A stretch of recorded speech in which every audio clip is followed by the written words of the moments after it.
ತುಂಬು ಹೃದಯದಿಂದ.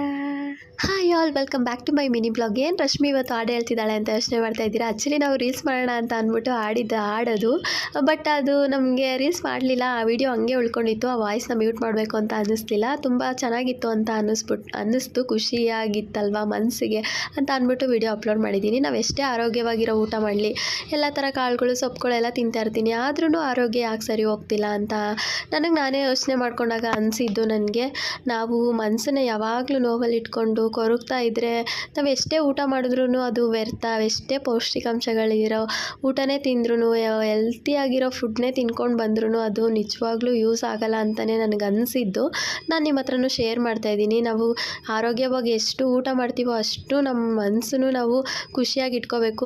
ಆಗಷ್ಟೇ ನಮ್ಮ ಆರೋಗ್ಯ ಚೆನ್ನಾಗಿರೋದು. ನಮ್ಮ ಆರೋಗ್ಯ ಚೆನ್ನಾಗಿದ್ದರೆ ನಮ್ಮ ಮಕ್ಕಳು, ನಮ್ಮ ಮನೆಯವರು ಎಲ್ಲರೂ ಚೆನ್ನಾಗಿರ್ತಾರೆ. ನಮ್ಮ ಆರೋಗ್ಯ ಸರಿ ಇಲ್ಲ ಅಂದರೆ ಅವ್ರನ್ನ ಯಾರು ನೋಡ್ಕೋತಾರೆ? ಫಸ್ಟು ನಮ್ಮ ಆರೋಗ್ಯ ಚೆನ್ನಾಗಿರೋಕ್ಕೆ ನಾವೇನೇನು ಮಾಡಬೇಕು ಅದನ್ನು ಮಾಡಬೇಕು ಅಂತ ಹೇಳ್ತಾ, ಶುಕ್ರವಾರ ಪೂಜೆ ಅಂತೂ ತುಂಬ ಚೆನ್ನಾಗಾಯಿತು. Thank you. ನಿಮಗೂ ಒಳ್ಳೆಯದಾಗಲಿ. Thank you.